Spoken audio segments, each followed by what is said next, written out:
The world. और वो एक ऐसे राइटर थे जिन्होंने इतना कुछ बेहतर लिखा है, इतना बेहतर लिखा है कि आप जब पढ़ते रहेंगे ना वो बहुत कुछ सीखने के लिए मिलेगा। जैसे मैकबेथ, ओथेलो आप पढ़ोगे, हेमलेट उन्होंने लिखा है, बहुत अच्छी ट्रेजेडी, बहुत अच्छे ड्रामा लिखा है। He wrote many famous plays, tragedy, comedies and the poem. He died on April 23, 1616। 23 अप्रैल को ही पैदा हुए थे, 23 अप्रैल को ही खत्म हुए थे। 23 अप्रैल 1564 में जन्म हुआ था, 23 अप्रैल 1616 में खत्म हुए थे। और जो कुछ उन्होंने पहले लिखा है, जो कुछ उन्होंने 16वीं शताब्दी में लिखा है, वो आज भी वैसा का वैसा ही, अगर आप उसको यूटिलाइज करोगे, एनालाइज करोगे तो सब कुछ सत्य लिखा है।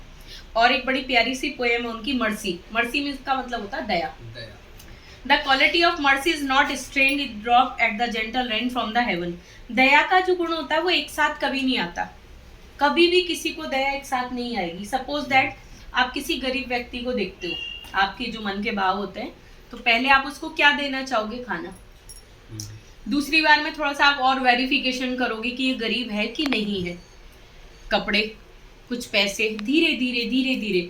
तो विलियम शेक्सपियर ने कहा, it drop at the gentle rain from the haven. जिस तरह से बारिश की बूंदे आकाश से पृथ्वी पर आकर गिरती हैं, इसी तरह से दया का गुण हमारे अंदर धीरे धीरे विद्यमान होता है। हम कभी भी किसी भी व्यक्ति पर एक साथ दया नहीं दिखाते हैं। Upon the place when it is twist blessed. और दया दोनों ही प्रकार से लाभदायक है। कैसे? दया दिखाने वाले के लिए भी, और दया जिसको जो दया दिखाता है उसके लिए भी, और जिस पर दया होती है उसके लिए भी। जैसे it blessed him that gives and him that takes. जो दया प्राप्त कर रहा उसके लिए भी, और जो दया दिखा रहा उसके लिए भी। कैसे?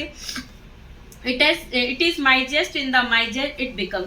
ये सर्वशक्तिशाली से भी शक्तिशाली है। यानी दया में इतनी शक्ति है कि आप अपने आप को बेहतर से बेहतर इंसान, मजबूत से मजबूत इंसान बना सकते हो। जिसके अंदर दया का गुण होता है उसका कभी किसी से झगड़ा नहीं होता, वो हमेशा एकदम इक्वल रहता है, हर स्थिति में अपने आप को ढाल लेता है। Okay. The throne monarch better than his crown. राजा के ताज से भी बड़ा स्थान दया को दिया गया है। कैसे?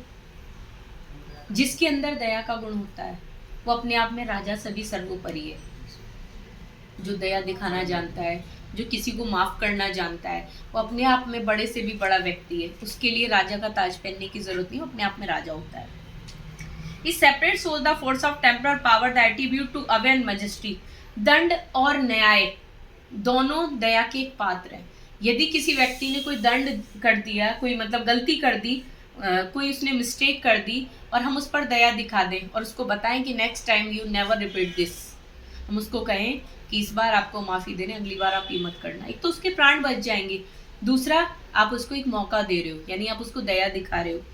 Where doth sit and the डेड the fears of the king. दया का जो भाव है वो राजा के हृदय में भी पाया जाता है। दया को राजा भी अपने चरित्र में विद्यमान करता है। But mercy above his separate away is entered in the hearts of the king. It is attribute to God himself. जिस व्यक्ति के हृदय में दया होती है वो अपने आप में भगवान होता है।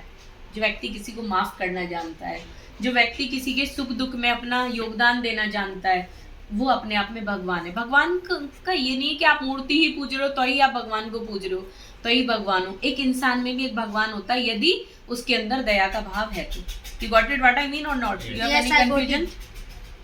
And earthly power dots it then shows like as God when mercy sees justice. जब न्याय के साथ दया को मिला दिया जाता है तो अपने आप में सर्वशक्तिशाली हो जाती है। जब आप किसी भी चीज का न्याय करते हो उसमें दया को मिला लेते हैं, यानी अपने सारे आंतरिक वैचारिक सभी चीजों को मिलाकर आप निर्णय लेते हैं, इसका मतलब आप सही निर्णय ले रहे हैं। आप दया को आपने मेन पार्ट रखा और दया दिखाई, तो दया के साथ जब आप जस्टिस को मिला देते हैं तो अपने आप में देवीय शक्ति बन जाती है। So you got it? Yes, I got it. आपने क्या समझा दया के भाव से? दया, हम पहले जो लोग, जैसे हमें कोई मिलता है तो उससे पहले हम क्या करते हैं कि बंदे को ये देखते हैं कि क्या ये दया का पात्र है, क्या इसे उस चीज़ की नीड है, उसका हम सर्च करते हैं। हमने पहले उसे खाना दिया, अगर हमें लगता है वो ज़्यादा ही पुअर है, उसकी बहुत ज़्यादा दिक्कतें परेशानी, तो उसकी और हम हेल्प करते हैं, कपड़ों से, पैसों से। तो दया हमारे अंदर होनी चाहिए। जो